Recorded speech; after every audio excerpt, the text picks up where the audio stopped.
Near the river, a pair of photographers are trying to get a good shot of the local birds when they accidentally discover the body of a woman. Meanwhile, top forensic pathologist Kong is finishing teaching another class at the police academy. This is his last semester as a professor because he'll soon be retiring to spend more time with his daughter, who is living in the USA. She was supposed to be visiting today, but her trip got delayed. After class is over, Kong is called by the police to look at the body found near the river. There, he's surprised to find Detective Min, who used to be his student. Min isn't taken seriously by her peers for being a woman, and she's often relegated to minor tasks. At least this time, she finds something useful to get her started, mysterious footprints that she takes pictures of. Kong takes a look at the body and finds that it has been dismembered, however the murderer left all the parts behind together except for an arm.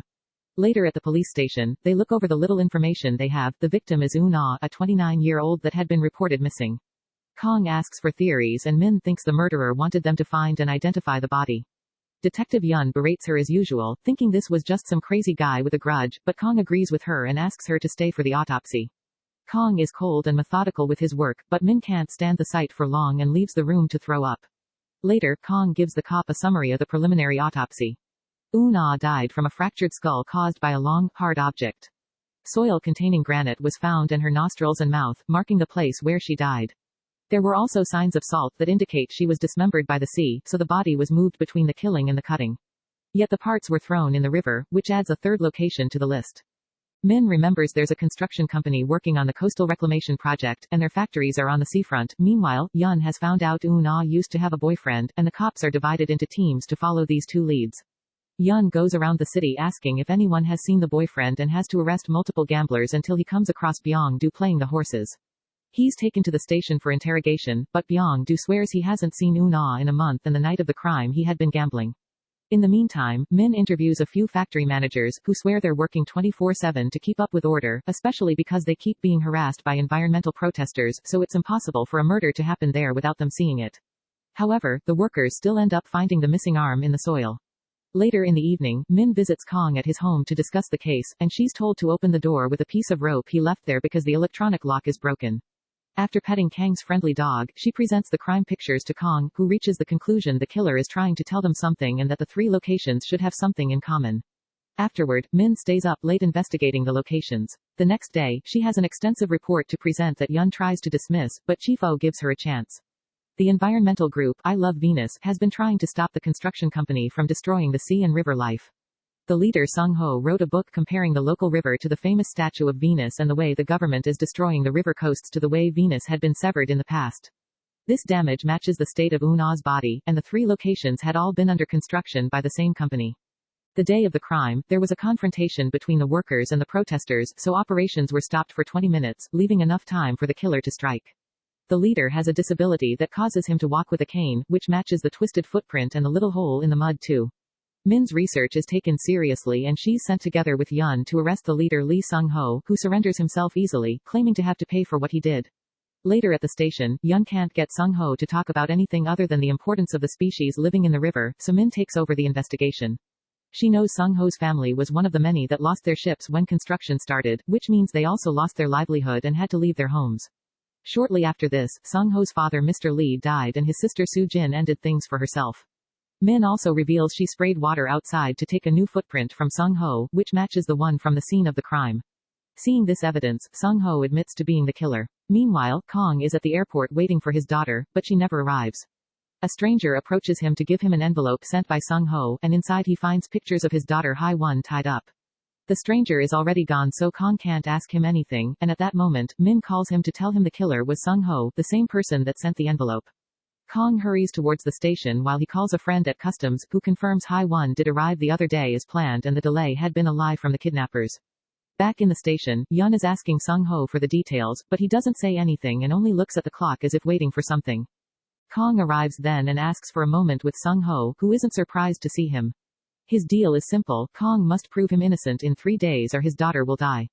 Desperate to help Hai-won, Kong rushes to the lab to see what evidence has been found so far. The analyst shows him the blood-covered saw they've found, but the DNA test hasn't been done yet. Kong takes a scalpel on his way out and goes home to use it on his dog. He also requests a psychiatric evaluation of the suspect to delay the investigation. Afterward, Kong calls the analyst and asks him to wait for him at the office. With him out of the lab, Kong sneaks inside, washes the saw, and covers it with the dog's blood instead. Min also comes to the lab to pick up the test results and finds the analyst in the office.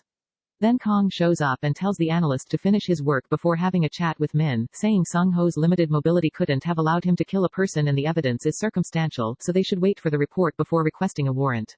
Next, Kong asks for a favor from a cop friend and gets to visit Sung-ho in prison, wanting proof that his daughter's alive. Sung-ho takes Kang's phone and makes a call, angering Kong when he discovers Sung-ho is only pretending to talk to someone. Kong begins beating Sung-ho up, only to be interrupted by his phone ringing. It's Hai-wan, who asks her father for help before the call is cut off.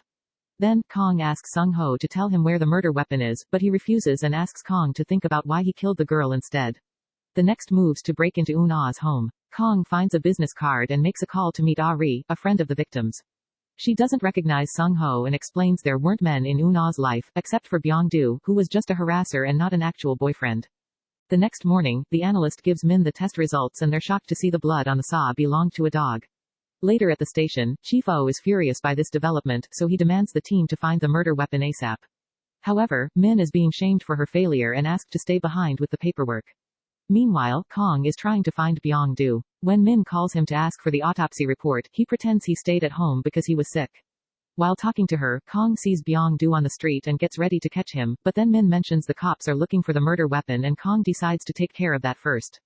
Driving like a maniac, Kong manages to arrive at Sung-ho's house first and finds a picture of him with Park, the stranger from the airport. At that moment, the police arrive, so Kong runs to hide, accidentally dropping the scalpel on the way. The cops pick up the scalpel and find a crowbar with blood outside, taking it as the murder weapon. In the meantime, Min goes to Kang's house to check on him. Since he won't answer the bell, she gets inside by pulling the rope and finds the dog, who has a bandage around its blood-covered leg. Min takes the dog to the vet, who tells her the wound is a cut from a particularly sharp knife, perhaps a scalpel. The location of the wound indicates it's been made on purpose. Back to Kong, he goes to the local police station to send the picture to a police friend, but a cop there recognizes the boys and gives him the information he needs. Park was an orphan that Mr. Lee took in. He and Sung-ho grew up as brothers. Park and Sung-ho's sister Soo-jin had been dating, but after she died, they moved out of town. Kong goes to the Lee's abandoned childhood house by the river and while most of it is empty, breaking into a locked room comes with a shocking discovery. The walls are covered with pictures of Eun-ah and Hai-wan. There also are old news articles about a student that had been attacked by 3 boys from wealthy families, but these boys were declared innocent. At that moment, Park arrives at the house and sees Kong, causing him to run away. Kong goes after him and gets hit by a car in the process, so by the time he reaches Park, he's too weak to fight. Park beats him up and reminds him to play by the rules before knocking him out. When he wakes up, Kong returns to the station, remembering the night his daughter got sick, and punches the mirror in anger. Later, Min is asked to take the scalpel to the lab, and she remembers what the vet said. She asks the analyst if the lab was ever empty, and he points out the night Kong had asked him to come to the office. Then, Min searches the office, finding the broken mirror and the picture of Sung-ho with Park. In the meantime, Kong visits Sung-ho and confesses he's finally remembered who he is. The abused girl from the newspaper articles was Sung-ho's sister Soo-jin, and Kang's testimony about the autopsy report had helped the criminals get free. He explains he only did his job back then and that now the cops have the murder weapon, so Kong can't do anything to help Sung-ho anymore. However, Sung-ho still refuses to break the deal and tells him to find a way. Meanwhile, the detectives discover that the crowbar isn't the actual murder weapon because the blood on it doesn't match Eun-ah's and the thickness doesn't match the wound either. After the Sung-ho visit is over, Kong bumps into Min, who tries to arrest him for tampering with evidence. Kong explains his daughter is in trouble but leaves without giving Min any more information. Min decides to research Kong and discovers his involvement in Soo-jin's case. Not only Kong had been in charge of the autopsy, Eun-ah had been one of the witnesses. Min tries to talk to Sung-ho about it, but he only tells her not to trust Kong before giving her his cane, claiming it's the real murder weapon. In the meantime, Kong finds Byung-do again and calls Ah-ri to help him with a plan. Ah-ri approaches Byung-do to have a drink with him at a bar and then takes him to a hotel room, where they spend a few hours together. Kong retrieves the glass Byung-do used and Ah-ri brings him Byung-do's seed before accepting her pay, although she did this because she wants revenge for Eun-ah. Suddenly, Kong is approached by Min, who received a call from Park to tell her about Kang's whereabouts. However, Park shows up as well and knocks Min out to give Kong time to finish his plan. While Min is taken to a hospital, Kong returns to the lab to finally do the autopsy report. He plants Byung-do's fingerprint and seed inside the body, thus his final report makes him look like the killer. While working, he remembers the trial of Soo-jin's case, where Eun-ah had testified that she saw Soo-jin with the boys and she had looked like she was having fun. Such testimony made Mr. Lee cry out in the middle of the trial because they were sullying his daughter's name. Then Kong testified that there hadn't been any torn tissue found in the body, so there wasn't any proof of violence or force. These two testimonies made the judge decide that the three boys were innocent. By the time the detectives try to prosecute Sung-ho, he's following Kang's plan and has gotten himself a lawyer that explains his confession had been done under duress and he's now taking it back. The cane matched the shape of the wound but it didn't have blood on it, and the footprints can be explained by the fact Sung-ho lives in the area, so they can't be used as proof either. Then the autopsy report arrives, and the detectives have no choice but to let Sung-ho go and arrest Byung-do instead. When Sung-ho leaves the station, Park picks him up and Kong follows them to their house. At the hospital, a friend of Min's brings her some information. In Soo-jin's case, 2 different autopsy reports had been used, and one of them did include tissue damage, which means Kong gave false testimony. It wouldn't be surprising if the boys' wealthy parents paid the witnesses off because the whole case had been a mess. Speaking of the boys, they're all dead now, and by adding Eun-ah to the list, Min suspects Kong is next. She leaves the hospital to look for Kong and asks her co-workers to dispatch a unit to Sung-ho's house. However, when she looks at the picture again while waiting at the stoplights, she remembers the abandoned childhood home by the river and decides to go there instead. At Sung-ho's house, Kong shows up to apologize for Soo-jin and demands to know where his daughter is. Sung-ho doesn't buy the apology and hits him for sullying his sister's name, causing Kong to remember what else happened that day. Hae-won had been sick with a rare illness that required her to go to the USA for treatment. In order to pay for it, Kong accepted the bribe from the boy's parents to change his testimony. Mr. Lee had approached Kong to ask for mercy, but Kong ignored him while a young Sung-ho watched from afar. Back to the present, Kong asks Sung-ho to kill him instead of his daughter as Sung-ho explains how much hatred he grew up with because everyone in town thought his sister was a tart, so it's too late for Kong to ask for mercy for his daughter. Furious, Kong jumps on Sung-ho and beats him up until he confesses the location of Hae-won. Kong drives out at a high speed, almost crashing against the detective unit on his way. Min arrives at the river house and is found by Park, who tries to kill her, so Min must shoot him in self-defense. She also finds the disturbing revenge Sung-ho has prepared for Kong. When the professor arrives at the river house, Min tries to warn him not to go inside, but he doesn't listen and searches the rooms for his daughter. Hae-won is found lying down on a pile of rose petals, but when Kong tries to pick her up, she discovers her body is missing and only her head and limbs are there. It turns out she's been dead all along, and the messages he's heard had been recorded before she got killed. The reason why her body isn't there is that it had been used to replace Eun-ah's, thus Kang's autopsy and evidence tampering had been done on his own daughter.